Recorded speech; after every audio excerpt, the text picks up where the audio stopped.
Okay, we got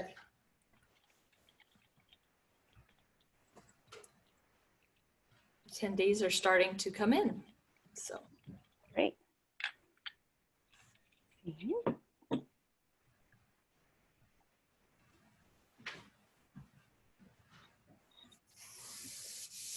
Hello, those of you who have just joined us. We're going to give it a couple more minutes before we officially start. Let some people finish connecting.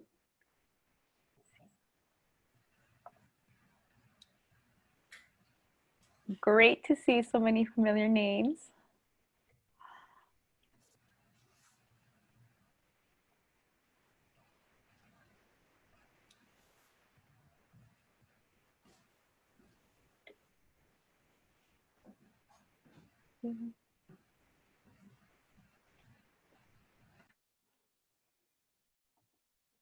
Thank you everyone who just joined us. We're just giving it 2 more minutes to allow others who are in the middle of joining us get connected. It's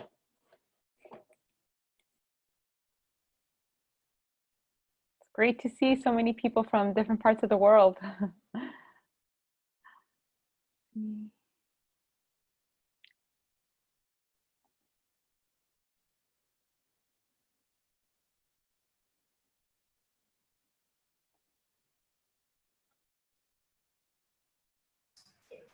And Veronica, just confirming, it is recording. I've got the notice that it is recording, so that's good to know as well. Wonderful, thank you.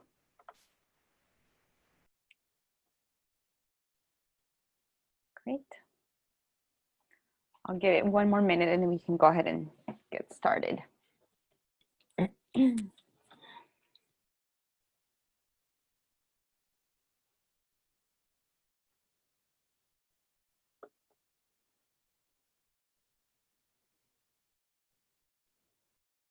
Hello to those that just joined. We're giving it 1 more minute before we get started to give a little bit of time for those who are in the midst of connecting.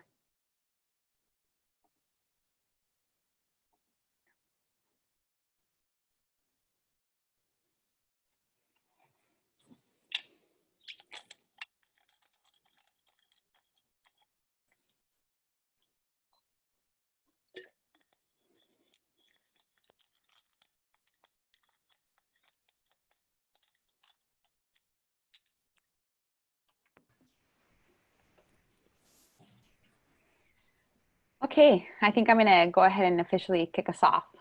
So good evening and good morning and day for those of you joining from other parts of the world. I am so pleased to welcome you to GeoHazards International's first virtual event. Tomorrow will be the 2nd official board meeting that we will be holding via Zoom. And typically, evenings before board meetings, we have gatherings and events for our local supporters, donors, and partners.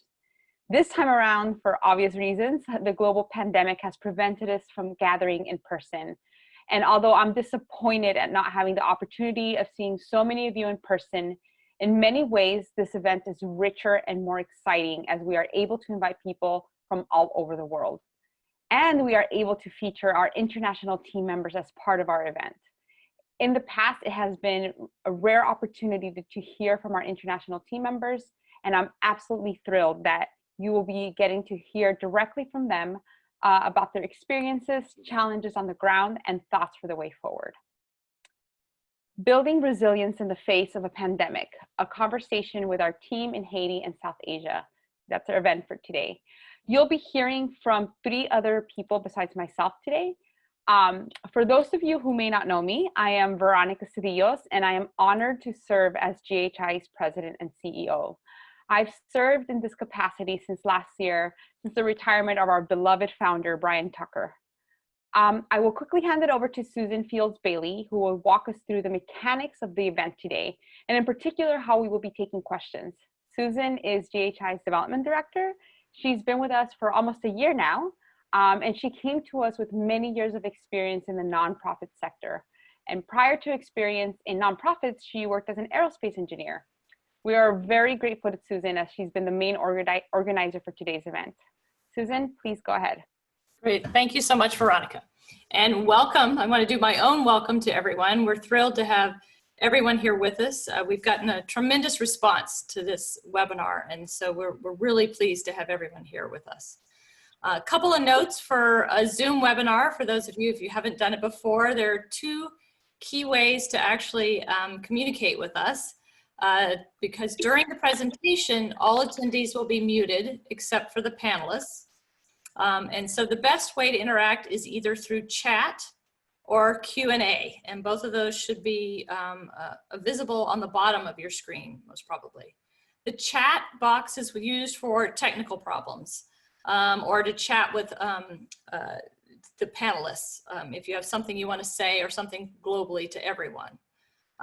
But if you have a question, and we would like to have the Veronica and the panelists will be going through a couple of questions in a talk first. And once they're done, then we're going to open it up to other questions. And if you could put your questions in the Q&A, which is a separate box, then that would be great, because then we can collect them there. And there's the ability to click the thumbs up button if you like a question, and that gives an upvote. So that allows us to know if we have a bunch of thumbs up on a particular question, that's a good one to push to the top. And any questions that we're not able to get to today, we will certainly make sure we answer them by email after the session. So thank you very much, and looking forward to hearing from you, Veronica and team. Take care. Thank you, Susan. And again, good evening and good morning and day to those that joined a little late. I am going to start us off with a brief background on why GHI exists before hearing from our team members in Haiti and South Asia. The graph you see on the left compares fatalities from natural disasters in high and upper middle income versus low and lower middle income countries from 1996 to 2015. In orange, you see the total number of deaths per disaster event, and in green, the rate of deaths per 100,000 people. And what you see is a stark difference in deaths between the two income categories. In fact, when we look at total disaster deaths, we find that over 90% of disaster fatalities occur in developing countries. But we also know that measures can be taken to prevent these deaths from occurring in the first place. This quote specifically speaks to this. Exposure to disaster is exacerbated by poverty, lack of early warning systems, poor governance, and absence of the civil protection mechanisms that are taken for granted in high-income countries. And this is why GeoHazards International's focus is on disaster prevention. We take on disasters before they happen with a focus on saving lives and protecting communities. We promote measures that we know work. For example, risk-informed planning and growth, disaster-resistant design and construction, planning for post-event functionality of critical infrastructure like hospitals, and science-informed preparedness. One of our biggest challenges in our work is a lack of funding and attention that is given to disaster prevention. In fact, when we look at worldwide aid for natural disasters, we see that less than 4% of all aid goes to preventative measures that keep people safe in the first place. The vast majority goes to reactive measures like emergency response, recovery, and reconstruction. We currently have offices in 5 countries. The people you see here are the people overseeing all the work on the ground in their respective countries and regions. In Haiti, we have Garmalia Mentor William, who you will be hearing from today. In Dominican Republic, we have Delka Espinal. In Nepal, we have Upama Oja.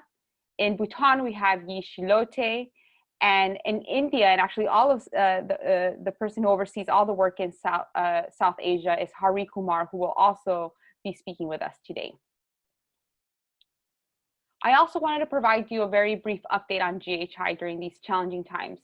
We were already used to having to connect online for most of our meetings and activities as we have a global team.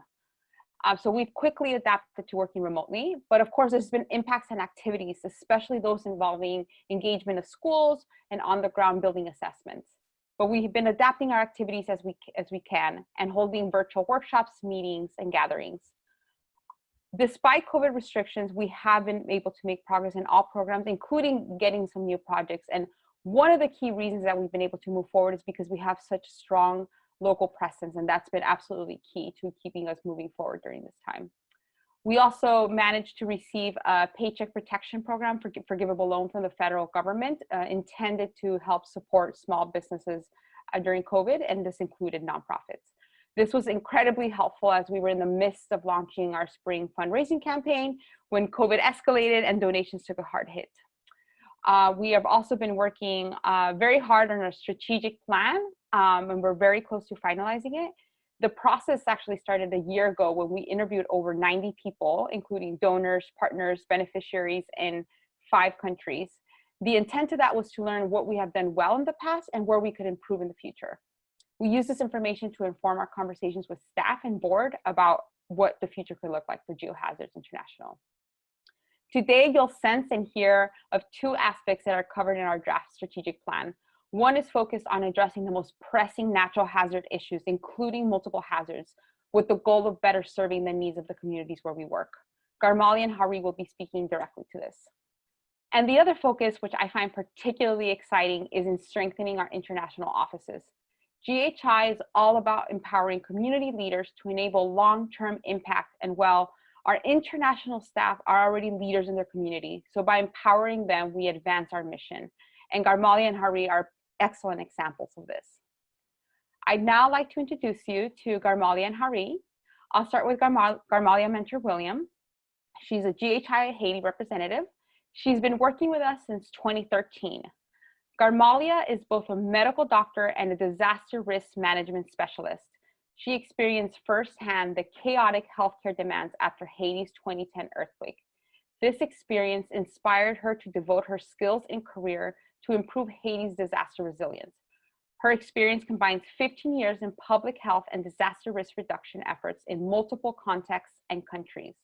She coordinates our programs in Haiti, which address the significant earthquake and tsunami hazard, flooding, hurricanes, storm surge, sea level rise, and more recently, COVID-19. Current programs that she oversees focus on helping families prepare for disasters, empowering youth to reduce disaster risk to themselves and their community, and disaster preparedness of schools. During the pandemic, she is assisting the Haiti Health Department Unit of Crisis Management. She also hosts a popular Haitian radio show about health and safety. One of my most memorable moments of Garmalia was actually when I first met her. I was living in Cap Haitian at the time. This is back in 2013, and we were hiring our local team. I remember being blown away by her CV, even though it didn't fit the exact profile of who we were looking for. We decided to interview her anyway, and she was even more impressive in person.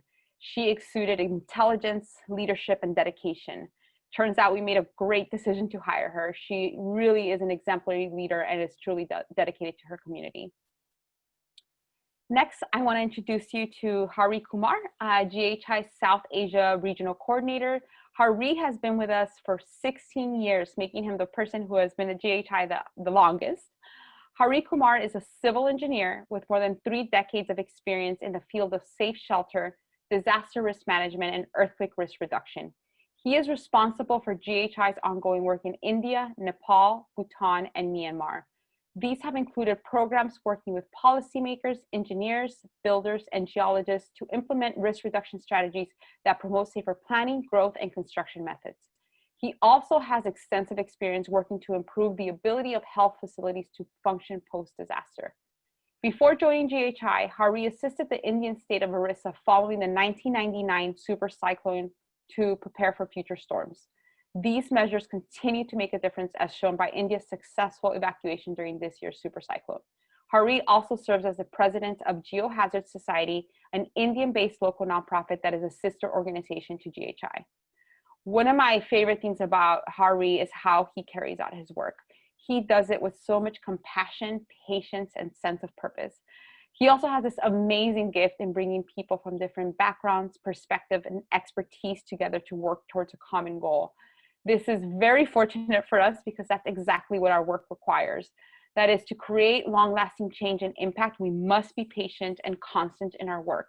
And to build resilience for all, especially the most underserved, we must work in a way that is inclusive of all those at risk. Okay, I'd like to move forward with the first question, and I will first pose this to Garmalia. Garmalia, what is a key program that you are working on right now, and how is it being affected by ongoing natural disasters in your area?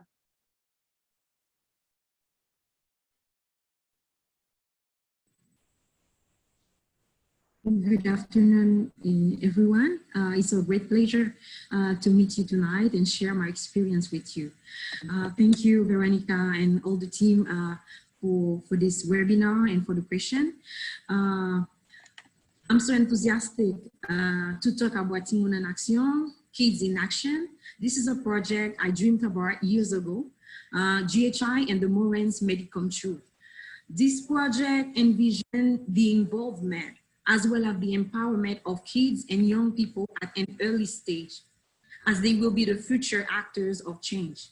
Also, more than half of Haitian population is less than 20 years old and quite enthusiastic. Why not seizing this great opportunity of getting them on board?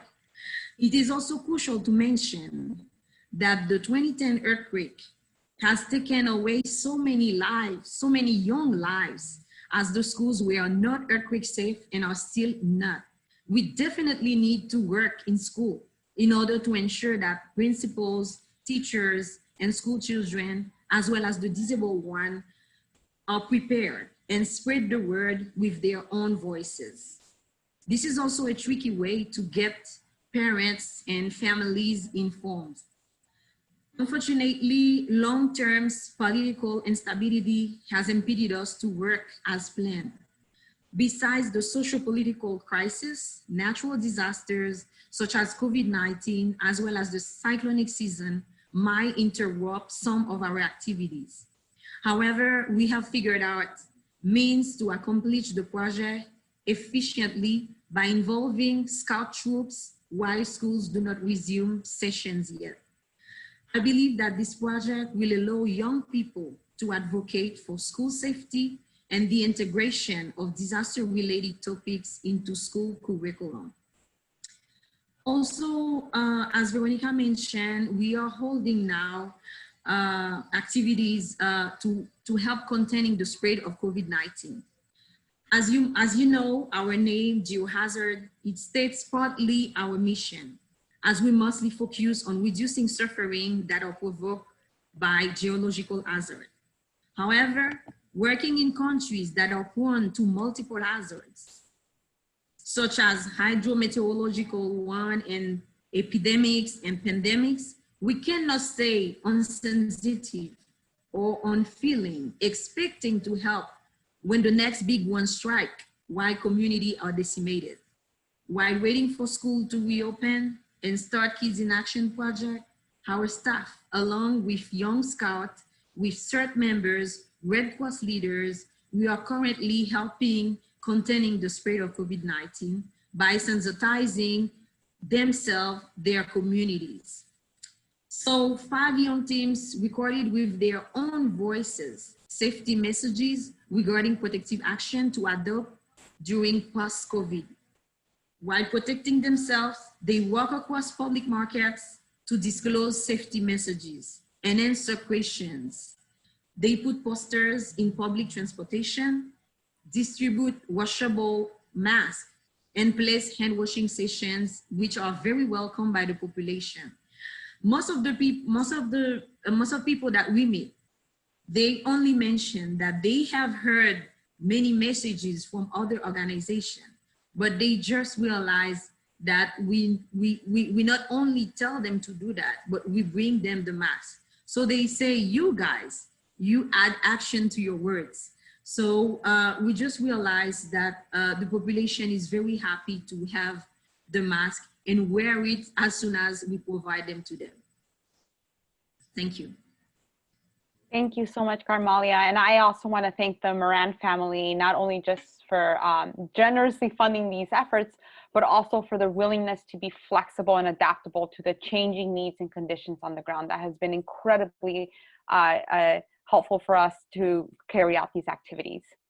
Okay, I would now like to pose the same question to Hari. Hari, what are key programs that you are working on right now, and how are they being affected by ongoing natural disasters in your area? Thank you, wonderful to be here. Good morning, good evening to all. I see a wide range of participants from all across. Wonderful to see all of you, and I hope we interact more. And when I talk about our work in South Asia, I will have to talk about all the countries we are working in. And we'll begin with Bhutan. The map is on your screen, where we have been working quite for some time since. Actually, Bhutan had an earthquake in 2009, and from the very next year, we have been working on some program or the other.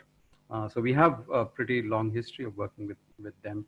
And they are a country which is actually doing quite well handling the pandemic. The offices are open, the schools are open partially. So they are on their way to, reaching the new normal. Uh, so we have an excellent representative, Yeshe Lote there, and we are working currently on a project supported by AIR to understand the building vulnerabilities. Actually, it is going to work towards helping the municipality and the disaster management department enhancing their preparedness to future earthquakes. This actually adds value to what we have done with several hospitals, all their key hospitals, the main national referral hospital or the regional ones. We have actually helped them prepare, done the seismic assessment, and helped them prepare their disaster management plan, and even test it with drills. So in Bhutan now, currently, we are in the process of doing the assessments. And thanks to Bhutan, which is becoming more and more normal, we are not having to do a lot of adjustment in our work there. Nepal is where GHI started off in Asia. I mean, back in 1997, Brian and team worked with the government of Nepal and developed a scenario of an earthquake in Kathmandu. And that was possibly the first scenario done anywhere in South Asia. And that not only that, we actually continued the next year helping them prepare the Kathmandu Valley earthquake risk mitigation plan. And that is actually what started off Nepal on its path towards preparedness. They started their school retrofits, the hospital assessments. All of those were kicked off by what happened during the Kathmandu Valley earthquake risk mitigation plan. And one of the things which I proudly remember is that the Earthquake Safety Day, which they mark every year in January, was started by that program. And this is continuing and becoming bigger and bigger as every year passes. So in Nepal, we recently, in the last 3 years, we had developed some scenarios in the western part of Nepal, which was not affected by the 2015 earthquake, and which is actually, scientists believe that is primed for the next big earthquake. So we've been working in far-flung districts with unimaginable kinds of risk and help develop scenarios, earthquake scenarios, and risk mitigation plans for municipalities, working closely with them. And now the project we are about to embark on is one supported by IABC, which is for assessment of school buildings and training of masons, which we will be doing in one of the municipalities we had earlier developed a scenario for. And we try to bring in, bring many programs together into one place, helping them. I mean, we partnered with WHO to do the assessment of the hospital in that very same municipality. So we're trying to bring in resources and help municipalities where we work on. And we continue to do that with our school safety efforts. And we have a team of 2 in Nepal, one Miss Upama Ojha, who's based in Kathmandu, and an engineer, Mr. Dinesh Doshi. He is based in the very municipality I was talking about, Amargadi. So moving on to India, I joined GHI in 2005 when we were just about starting a national demonstration program for retrofitting of lifeline buildings.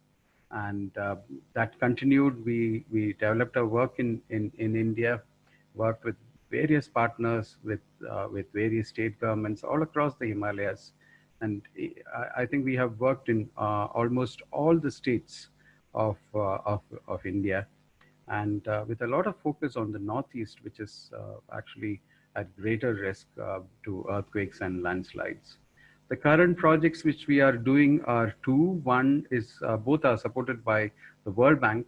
One is called the Knowledge Exchange Project, wherein we are actually bringing experts on water supply systems resilience.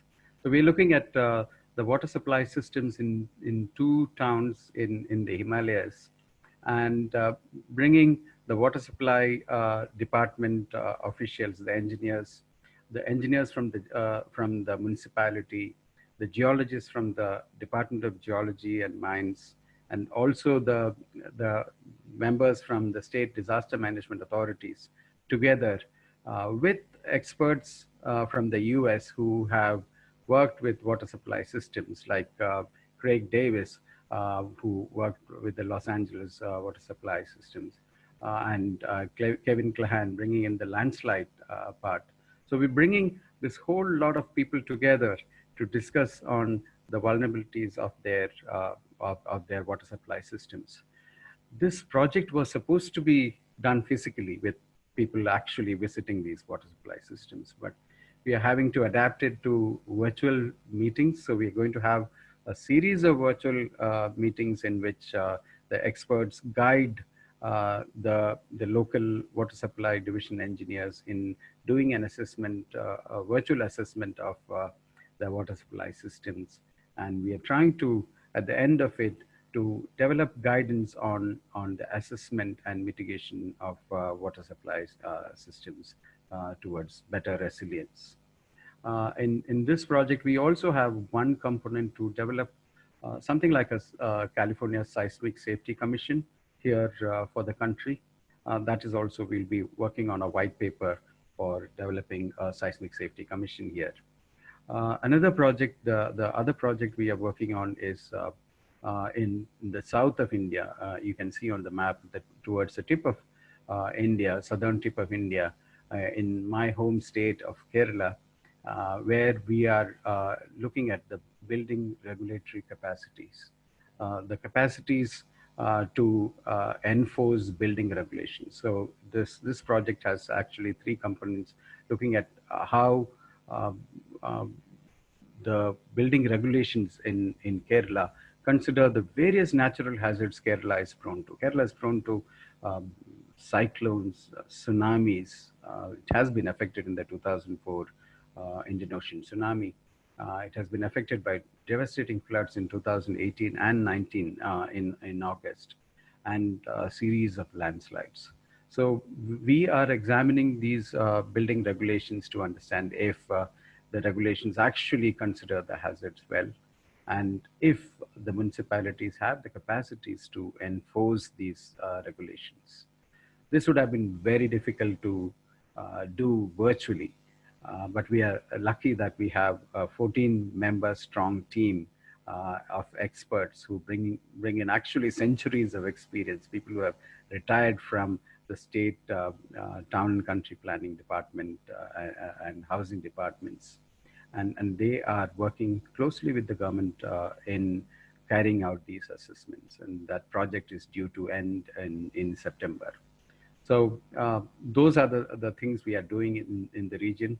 And thanks to our team who's working really hard to adapt to the new COVID situation, we are able to achieve a lot of progress. Thank you, Veronica. Thank you so much, Hari. That was an excellent description of history of our work in the region. Thank you for that. Why don't we move on to the next question? And now I'll start with Hari. So Hari, in the context of your region, what prevents people from taking action? And related to that, what are fears, barriers, and challenges in your region? Okay. Yeah. Yes. I mean, the places I described are all prone to multiple hazards. Bhutan, is prone to earthquakes and landslides, and they have been having in this monsoon season, they have been having a series of landslides which have caused a lot of losses, especially blocking key lifeline roads and bridges. So they are actually dealing with this along with the way I described how they are managing the COVID situation. Nepal is having a lot of landslides, also affected by landslides and floods all across, especially the Terai regions have been affected by floods, and the far western region has been affected by landslides. And during this COVID situation, India has had two major cyclones, one hitting the eastern coast and one hitting the western coast, almost directly passing over Mumbai. And Mumbai was actually was and is the worst affected metro in the country as far as COVID is concerned. So we are really trying to manage both COVID and the concurrent disasters. And in a way, I think all of these countries are better at response than in mitigation. I would like to think, because those are the challenges. When Veronica, you asked about the challenges, I think response gets more eyeballs than mitigation, which is really not visible. And what I'm saying is nothing new. This is what happens probably across the world, and it is the same here as well. And another challenge is that many of the officials cannot see beyond their term. Their term is a maximum of 5 years, and beyond that, they do not want to plan. So we do not have a long-term vision. Very, very few people have that long-term vision, and it is up to us to try and influence them to do long-term planning to bring down risks. And another factor which again Veronica mentioned slightly is that people work in silos. Even within a municipality, you have engineers working in their silos, the geologists are working separately, they don't talk to the architects and they don't talk to the planners. So it is very difficult to get something done which has a comprehensive effect on reducing risk in any jurisdiction, whether it is a state or a municipality or a city. So that is something they have never worked together, and it is for us in many projects, it is for us an initial challenge to bring them together, to get them to understand the beauty of working together. And the final point challenge, I would say, is the inability of many to see the big picture scenarios. Most of them, when we talk about earthquakes, an earthquake will happen, so many buildings will collapse. How will I rescue them? I mean, that is the questions they ask, rather than what do I do to keep my hospital functioning? How can schools be safer and better prepared? How do I minimize damage to my water supply systems, which is going to be a lifeline, not only for the people, but for hospitals, the electricity? How can I keep it functional?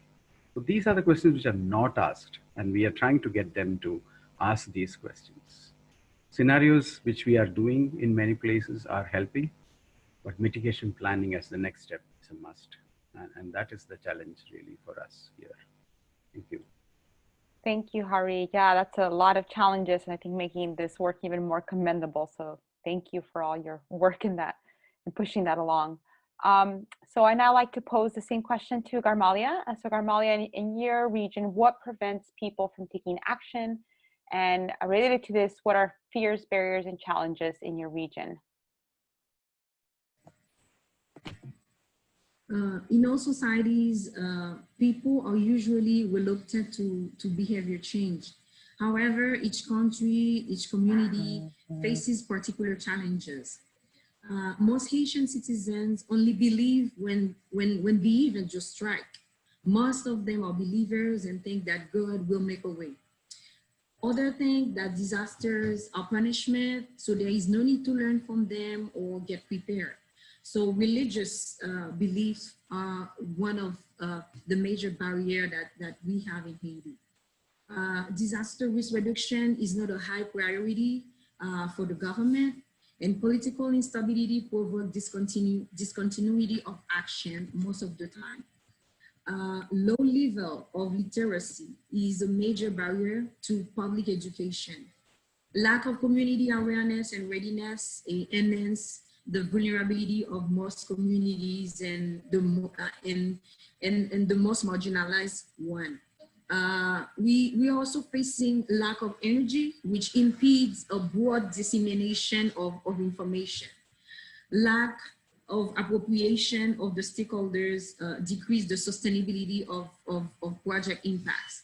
Usually stakeholders are focusing on the project while the project is ongoing, but there is lack of mechanism to ensure that the impacts or that the long-term changes we expected will be ongoing.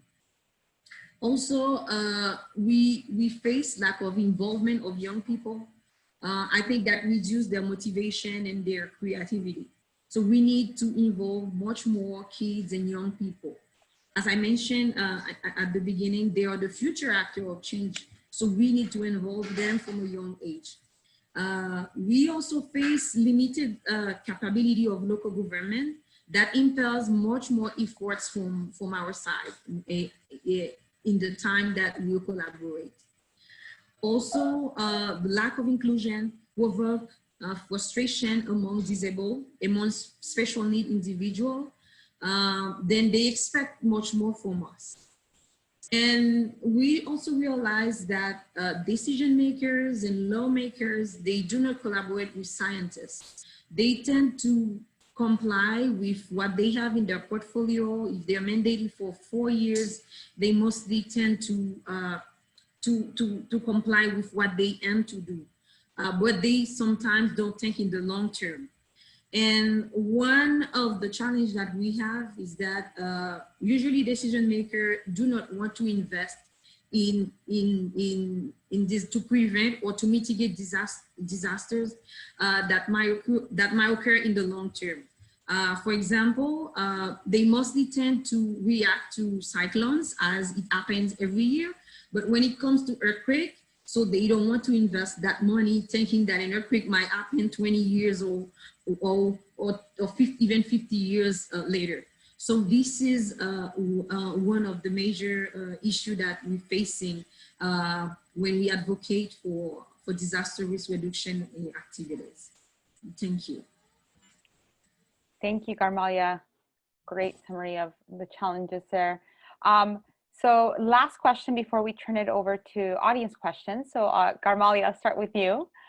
What do you see as the future for GeoHazards International in your region, and what is needed to move forward?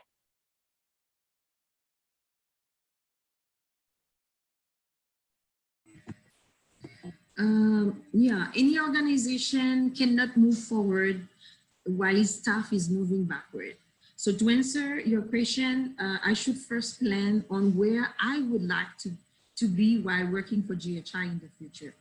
I think I should keep being a real skilled and adaptive, a quick learner, and a huge networker as the business will change over the years, as disasters are there to strike unexpectedly and the climate change is aggravating them.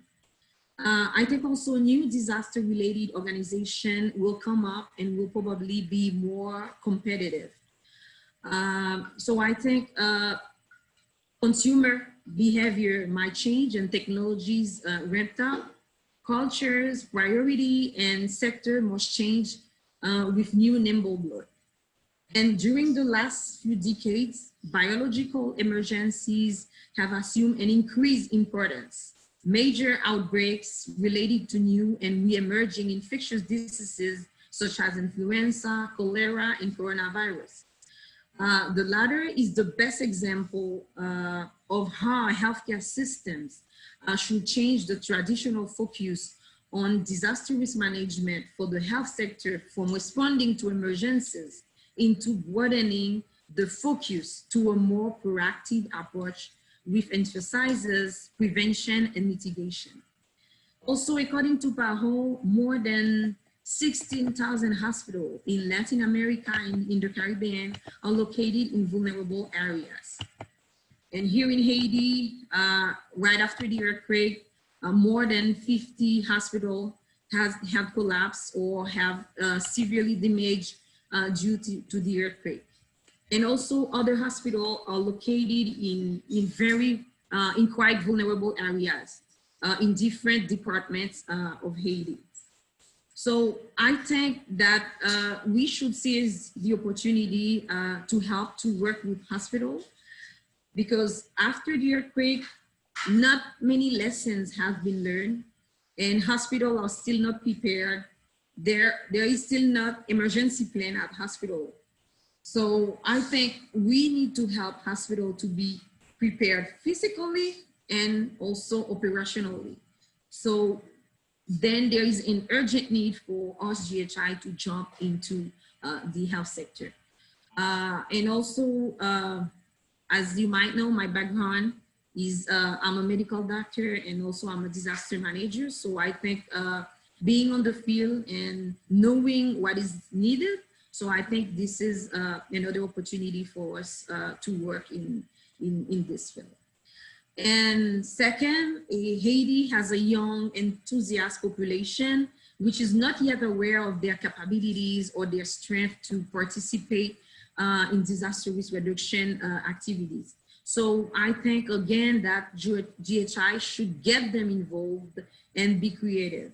I think this is how we can trigger a long-term behavior change that we expect, because according to our approach, we mostly take into account the change, the long-term change, not only the deliverables. So if we want this to happen, we need to start working with young people that will be transmitting this information to other generations. Finally, I believe that only organizations that encourage continuous learning and keep their employees' skills up will be able to speed with change and fulfill their mission in the long term. So as I mentioned, we need to jump into healthcare sector as it is needed in Haiti, and also start working with young people. Thank you. Thank you so much, Garmalia, for sharing your excellent perspectives and thoughts on that. I'd now like to pose the same question to Hari. So Hari, what do you see as the future for GeoHazards International in your region, and what is needed to move forward? Thank you. Thank you. That's a challenging question, actually. We have, because of the diversity of the countries that we have, and even within countries, the kind of diversities we have. So we'll need different strategies in different countries. But the one common thing I think we must embrace is to keep working on the mitigation side. It's not a very crowded space there, and we should continue to work to make it crowded, because there needs to be so many more players working in the mitigation side. I would also want us to work more on scenarios, because the way a scenario, a scientifically developed scenario, can communicate is amazing. I actually would like to give a small example. We developed a scenario for Aizawl. Aizawl is one of the most risk-prone cities I have ever been to. I mean, the first few times I really couldn't sleep when I went to Aizawl, because the risk is so evident. Houses, 8 stories, 9 stories high, clinging on to steep hillsides.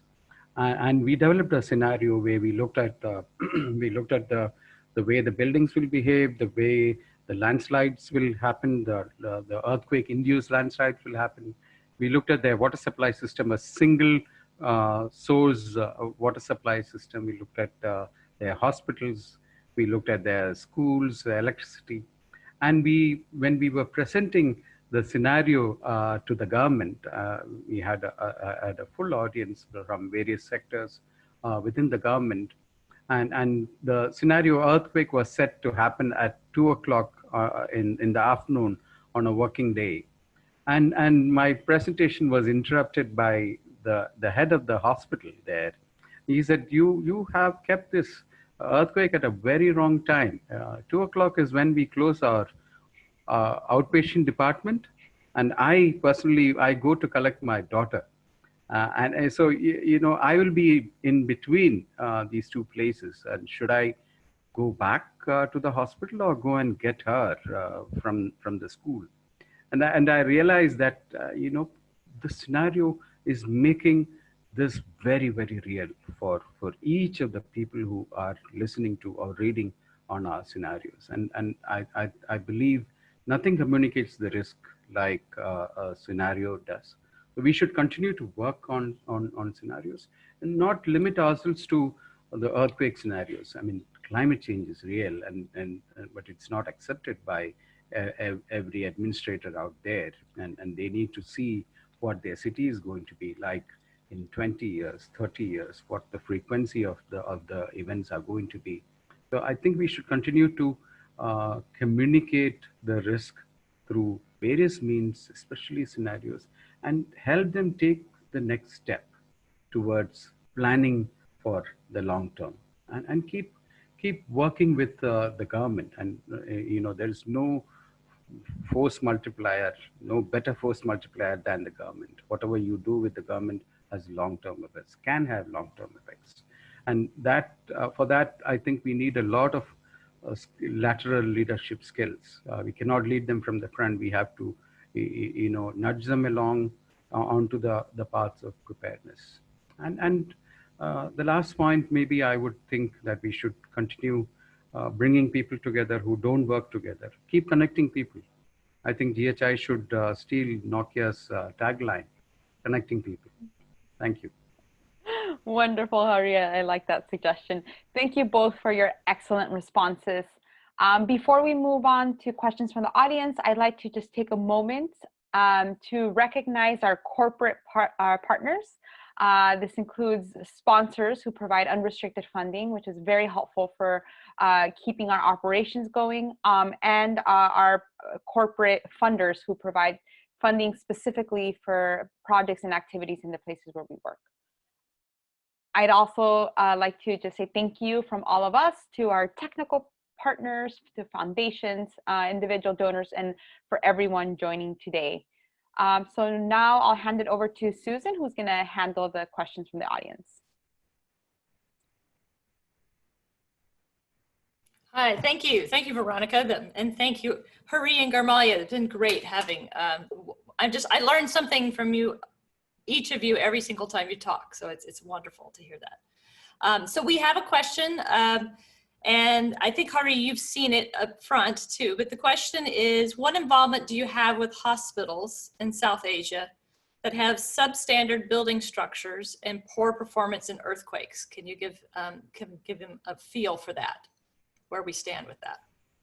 Yeah, this is really an excellent question, and I have discussed this and thought about this a lot, because in many places in South Asia, the hospitals are really old. I mean, they are 50 years old, 60 years old. And what happens is in these hospitals, the oldest building has the emergency room, the operation theaters, the autoclaves, all of those are in the old buildings. And when they get new funding, they probably build a new oncology block, which they build earthquake resistant, a women and children's ward, which is also earthquake resistant.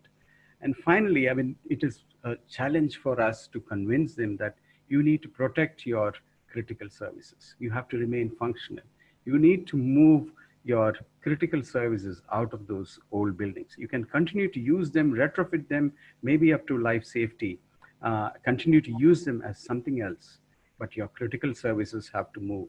We've not always been successful in doing that. For example, in Delhi, when we were retrofitting a hospital, we were giving the retrofit drawings, And we found that in their long term, they had a base isolated women and children's block. And our engineers, Bill Holmes, he was very excited and said, let us move all the critical services to this future building. And the manager, hospital manager disagreed. He said, no, that is the local politician's commitment in the last election that he will build a new women and children's block. So we couldn't actually convince them enough. But that is something we are focused on. We have to work with the buildings because, it's not easy to replace these buildings. We don't have the financial wherewithal to be replacing all the buildings. So as much as possible, we are trying to influence them to move their critical services out to the best possible buildings there. And it takes a lot of effort from their side and a lot of convincing from our side. Thanks, Martin. This is a wonderful question. Great. Thank you. Thank you, Hari. Okay, Garmalia, this question is for you. It says, following the point about working with young people, what are your impressions of the opportunities for university and post-grad education in engineering or public health, either for young people from the communities where you work or for bringing professionals back after they're educated elsewhere? And does GHI have a role here? Thank you for the question. It's a wonderful question, and it's something that we usually address. We have had demands from universities and from young professionals regarding this. As you might know, there is lack of research, lack of funding for research and for internship in Haiti. So most young professionals usually request that. So I think this is an opportunity for us in GHI to get them involved and to get them into more research in the field.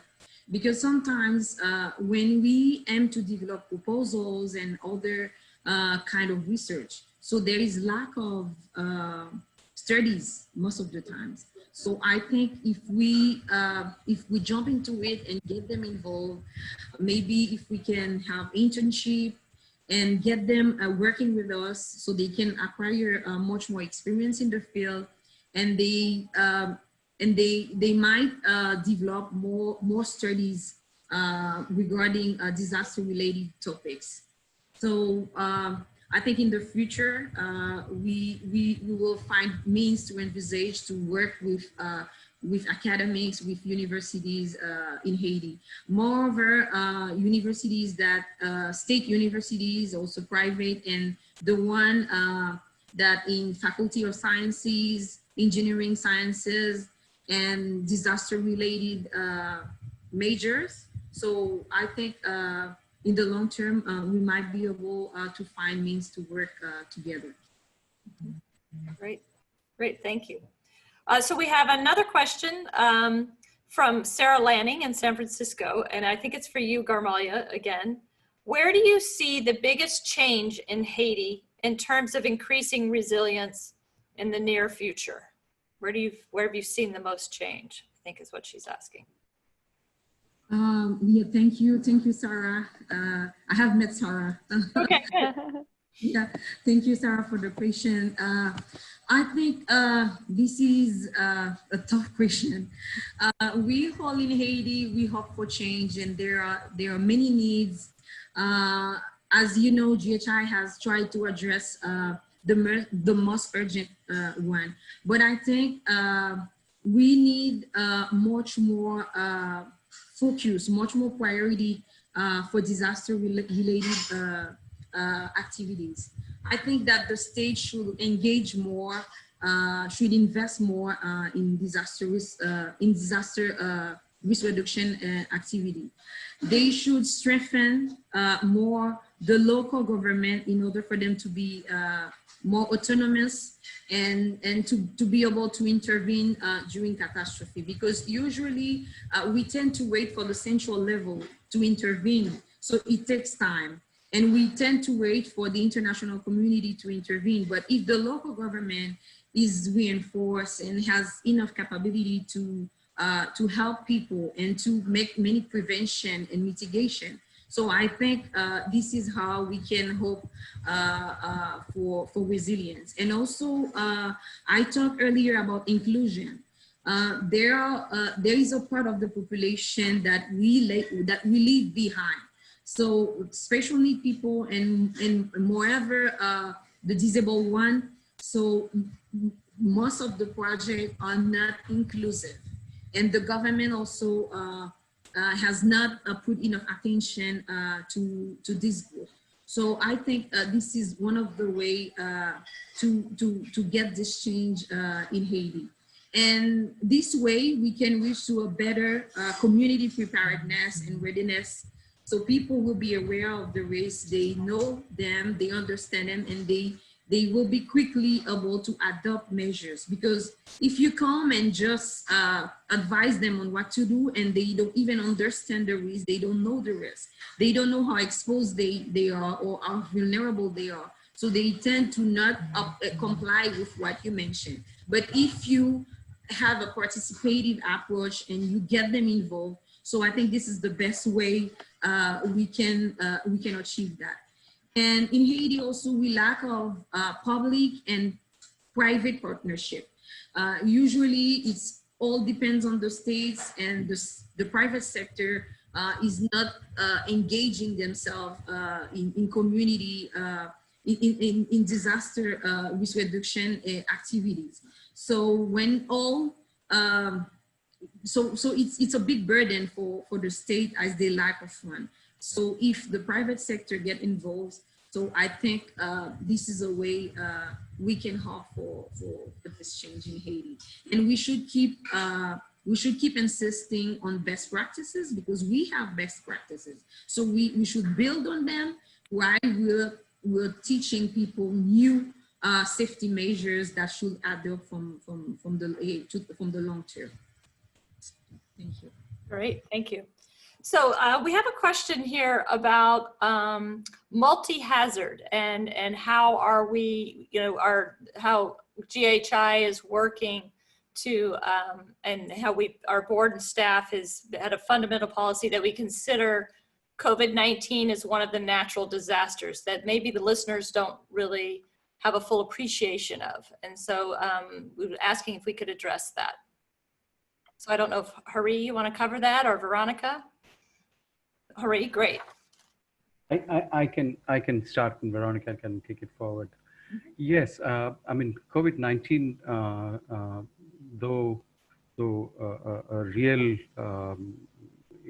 spanner in the wheels for many of our projects, has also helped many of the communities we work in understand that they are at risk. I mean, in a way, in a skewed kind of way, because the disaster has reached closer to home now. People who, it's always the belief is that it won't happen to me, it will happen to the next person. But now with this happening, and it's becoming more and more evident that people are ready to listen more. I mean, the conversations our team in Kerala and also in Aizawl is having with the communities and the government, it's more evident that they are now accepting the reality that we are not invincible, and we are. I mean, these are strange times. I recall the earthquake which hit Croatia in Zagreb, and the museum director was commenting as he was trying to rescue the artifacts from the museum. He was commenting that if I saw a disaster movie when a town is hit by an earthquake during a global pandemic, I would stop watching that movie. But no more. This is reality, and I think people are accepting that reality. So it is helping us in many ways, and we are including COVID-19 in whatever we are doing, be it in Asia or in the Caribbean. Yeah, and I'll just add to that yeah, that was a topic of what, how do we include COVID, or to what degree do we include COVID, was the topic of discussion amongst the board and staff. We had various calls around this. And one of the questions was, if we were to try to address it in a more meaningful way, beyond just accepting that this is a new reality, and how do we work within that reality? Do we work on COVID-related activities as we've done in, done in Haiti? So I guess you have the answer before I get to the whole process of discussion. But we first try to figure out, are pandemics natural disasters? Because that's what our mission is all about.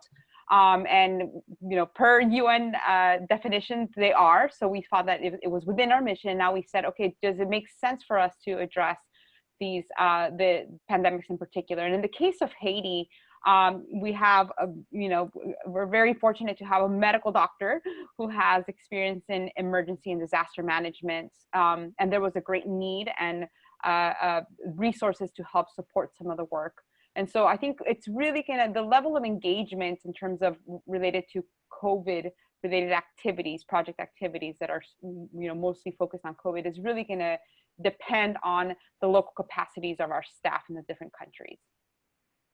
Great. So it's 6:30 now, and we want to respect people's time. There's a few more questions, and we will definitely send emails out and get those questions answered as well. But I think we've covered the most of them. And before I turn it back over to Veronica for us to sign off, I want to say a huge thank you to Veronica, Hari, and Garmalia. They are very busy on their projects, and really appreciate them staying up late or waking up at the crack of dawn to support this. It's been very informative, and we really appreciate all your efforts. Well, thank you so much, Susan, for putting on this event and organizing it, making it happen. And I'm also very grateful to Garmalia and Hari for sharing their excellent thoughts, perspectives with us today. And as you might see from my slide, we welcome any comments, thoughts, or feedbacks on this event and for future events. We're hoping to have other virtual events in the future. And thank you so much for taking the time to join us. And I hope that you found this conversation enriching. All of us at GHI wish you and your loved ones health and safety. Thank you so much.